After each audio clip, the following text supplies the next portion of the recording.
Muito bom dia! 21 de setembro, ontem, depois de uma segunda-feira de mais pânico nos mercados mundiais, Estados Unidos caindo entre 1,7 e 2,2. Hoje, agora, os índices futuros por lá estão subindo, são 7h15 da manhã. Os índices futuros estão subindo nos Estados Unidos, próximo a 1%. O que levou as bolsas à queda no mundo todo foi a empresa Evergrande, a empresa chinesa, construtora chinesa, que ontem eu fiz um vídeo mais completo explicando a situação macroeconômica da China desde os anos 2000, que fez, na minha opinião, culminar nesse problema todo. Tá lá no meu canal do YouTube e também no Instagram, tá? Eu encaminhei pelo WhatsApp também, pelo Telegram. Quem não recebeu, por favor, me fala que eu compartilho com isso. Mas basicamente a empresa está muito próximo de dar um calote na sua dívida de mais de 300 bilhões de dólares, e os mercados mundiais, com medo de um risco sistêmico, acabou sentindo e caindo como um todo. Não só os índices, como também as commodities, que hoje, nessa terça-feira, estão em recuperação, tá? Hoje nos Estados Unidos tem licenças para construção e construção de novas casas, mas a expectativa da semana ainda é para o Federal Reserve, o Banco Central Americano, que fala amanhã, na quarta-feira.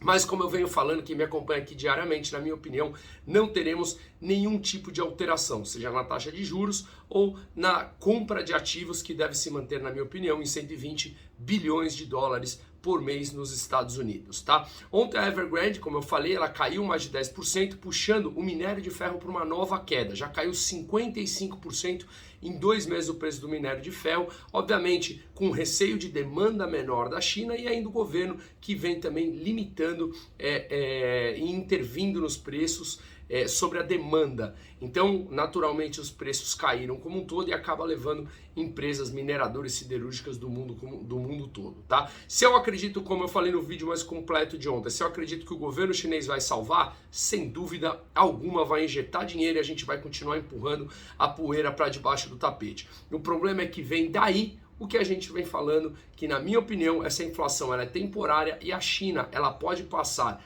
a curto prazo, na minha opinião, por um risco até de deflação por conta das commodities e de sua queda na demanda como um todo. Venho falando isso também ao longo de um tempo, é bastante divergente do que se lê na grande maioria dos jornais, mas eu sigo firme nessa minha opinião, que obviamente a economia não é uma ciência exata, mas é o que eu acredito baseado nos estudos macroeconômicos como um todo que eu vejo, tá?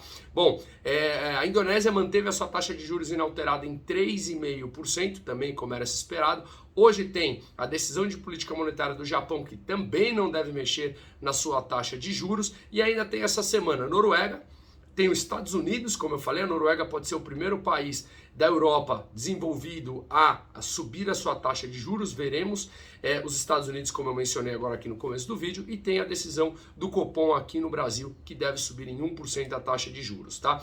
Hoje tem o discurso da Christine Lagarde também, que é a presidente do Banco Central Europeu, que também não deve ter qualquer mudança em seu discurso, deve manter a compra de ativos até 1,8 trilhão de dólares e a taxa de juros inalterada, até porque muitos países da Europa estão com problemas bastante sérios, não só de desemprego, mas também os PMIs vindo mais abaixo do que o esperado. Enfim, a Europa está longe de estar numa situação super bonita economicamente falando, tá? Mas agora as bolsas da Europa recuperando da queda forte de ontem, subindo por volta de 1,3, tá?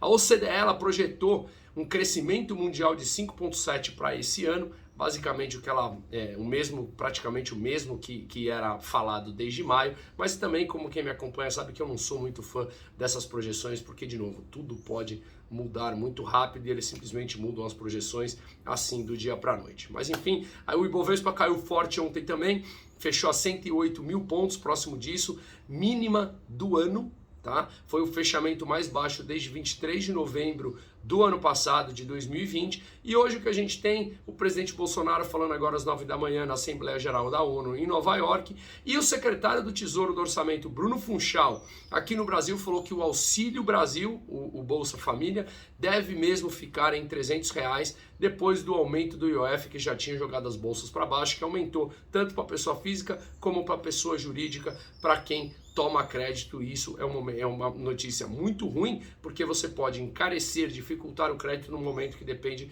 de recuperação. E mais uma vez, para que subiu o imposto?